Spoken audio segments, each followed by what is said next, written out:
Alors, chers auditeurs, sachez que je suis bien embêtée pour vous éclairer sur le sujet du jour. Déjà parce qu'il est en anglais.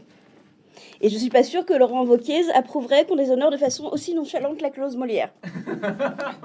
Bien qu'on ait dans l'équipe un travailleur détaché roast-beef, et que pour l'instant je ne communique avec lui qu'à propos de tea time, de gigot à la menthe et des possibilités d'utilisation de formol sur la reine. Alors bon, soyons charitables, tendons la main de l'autre côté de la Manche, c'est plus pratique pour enfiler un pull. Cette difficulté écartée, il reste le problème de l'énoncé. Fais-le toi-même. Alors déjà, de quoi je me mêle? Fais-le toi-même. C'est celui qui y est. C'est celui qui dit qui est, je fais ce que je veux.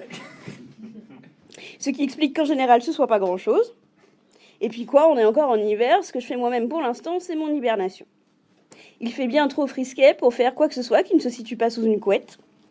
Même les vagues hibernent sur les côtes du Massachusetts. Elles gèlent en plein élan en congelant un requin ou deux, bien fait pour leur gueule, soit dit en passant. Et confortent Trump dans l'idée que le réchauffement climatique, mon cul. Et puis soi-même, c'est un concept un peu surfait, je trouve. Connais-toi toi-même, disait Platon, aime ton prochain comme toi-même, disait le fils de l'autre. Il faut être soi-même pour pouvoir aimer, disait Marc Lévy.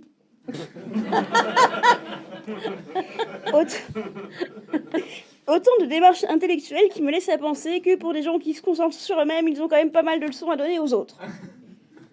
Mais bon, certes, on n'est jamais mieux servi que par soi-même, et comme on fait en son lit, on se couche, ce qui explique que je quitte pas mon lit par peur d'avoir un truc à faire après.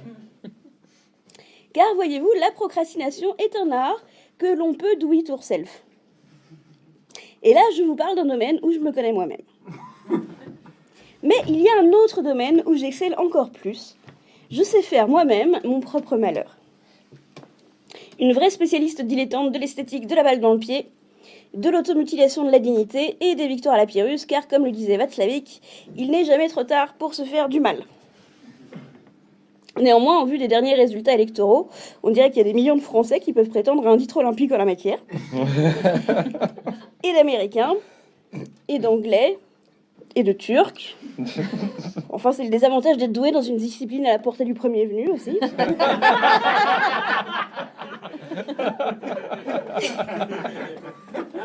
Comme l'exercice reproductif et l'alcoolisme chronique. Et je rencontre beaucoup d'admirables autodidactes à la dernière chance qui placent la barre assez haut pour que je puisse passer dessous sans me baisser.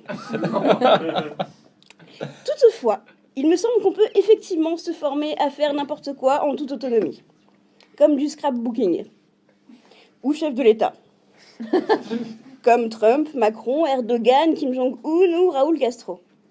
Même s'il est à noter qu'il est plus simple d'être fils d'eux pour exercer ce genre de fonction. Fils de pute, à minima. En effet, l'ère Internet nous permet d'apprendre n'importe quoi à distance. Moi-même qui ai étudié la natation sur YouTube, et le Krav Maga par le CNED, je vous encourage à la formation continue dématérialisée. Parce que c'est fou le nombre de maîtres nageurs et de pompiers qui gagnent à être connus. Bibliquement notamment. Car on ne peut hélas tout réaliser en complète autarcie. Comme un meuble Ikea. Ou fuck yourself par exemple, j'ai eu beau retourner le problème, je vois pas. Mais pour le reste, lancez-vous. Et je n'aurai qu'une dernière parole à vous transmettre. Celle du tueur Gary Gilmore devant le peloton d'exécution, qui fit économiser des droits d'auteur à Nike en ayant le bon goût d'expirer aussitôt. Just do it.